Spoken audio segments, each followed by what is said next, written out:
Hey y'all, it's your girl Millie Chan. Let's get into this episode of the Braxtons. Let's go. Y'all, this is very hard to watch. Just seeing Tracy, and it seems like they're doing this show to, I don't want to say the wrong thing, but I feel like they're doing it to show how much they love Tracy. You know what I'm saying? Regardless of what has been said, how they've treated her, how we've witnessed them treating her. But this is showing that they came together for her. I hope that makes sense. Oh, Lord. So Trina was there when Tracy took her last breath, her and her mother, Miss Evelyn. And Tawanda said, she said that Trina was not strong enough. And she wasn't. And I'm really not strong enough to watch this show. But I understand what she's talking about, just seeing how someone leaves. And this is going to be tough on her every day. So Trina needs counseling probably weekly, if not 3 times a week, because this is going to be very hard for her. Y'all, this is tough. Trina, oh God, it is tough. Trina is eating her emotions. She is drinking her emotions, and she is not able to sleep, she said, for 2 years until the sun comes up, because she doesn't want the darkness on her. And you don't even know when she's going to be okay behind that. That is really a lot. Y'all, this is tough. Tawanda is always the strong one, like always. And she says she looks at death and grief differently. She says she feels it's an energy, and she feels Tracy all the time. Not in the physical, but definitely, in the spiritual.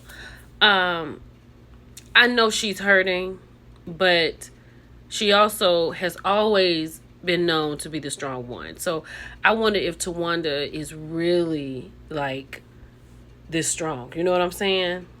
Because I'm a mess, and she is keeping it together. So now it's come to Toni, right? She said she's at the anger stage. She's not where she can accept it. And she said she just suppresses it because she feels like that's her role. And so when asked, why does she say that? She said, because that's just what it seems like her role is. Toni's the oldest of the group. So she feels like she needs to be stronger for everybody. And she doesn't want to ask them for help as far as talking it out. They don't tell each other anything. For them to love like they do, they are very closed off from each other. Toni definitely needs to talk with Trina at least, right? Or talk with her mother. But she feels like she's the oldest. She has to be the strongest. So what is Toni going to do? Like, she's going to have some help herself. Woo, child. Wait. Woo, Toni. Okay. Toni says she felt like she would be the one who would pass away first because she's the oldest and she's the one who has lupus. She said Tracy has been through so many obstacles, like why would God take her? And she was very angry at God for taking her because she felt like she would go first. She's the one who has lupus and she's the oldest. So she had resolved that within herself. Yeah. Child, Michael and Evelyn did a number on these children, right? So Toni is saying that her music soothes her, like she goes back to a time before she was the Toni Braxton, right? The innocence of it all, and her that helps her to soothe, right? But she said that although they had great parents, they did not do well at teaching them to be individuals. She feels a responsibility for all of her sisters because she's the oldest. And we've known from the Toni Braxton documentary that Miss Evelyn said, these are your sisters. Because Toni almost did not become the Toni Braxton, right?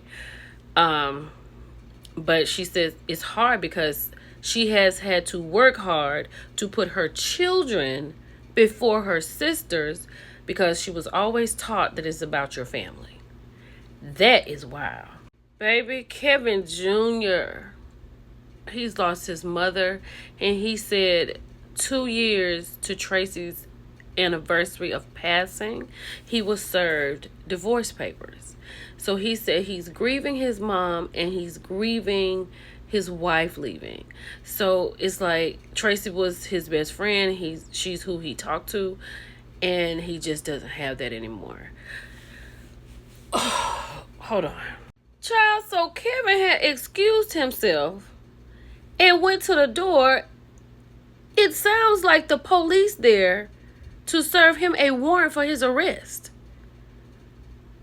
That is crazy. And then Tawanda, who is always informed, seemed to know what was going on, but she told Tamar that she didn't want to say anything because she didn't want this to be a part of something like his story or maybe the show.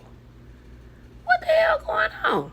Child, so Tamar showed up because as everything was going on with little Kevin, Miss Evelyn was like, go check on him, Tawanda. So Trina's over there tapping Tony. Tamar, and I kind of feel Tamar on this a little bit, because she's literally asking questions like, it's the police. What's going on? Tawanda's like, this is not the place, right? Trina is aware, I believe. But Tamar was like, y'all have so many secrets. Nobody told me anything. Nobody's telling me anything. But they do have so many secrets. Like I said, for them to be this tight, they really don't know what's going on in each other's lives. So Tony said Tamar feels like because she's the youngest, they don't bother her. And she said that's not okay, right? But Tawanda comes back in and lets us know, indeed, that was the police. And the police said to her that there was an anonymous call saying that little Kevin had a warrant for his arrest.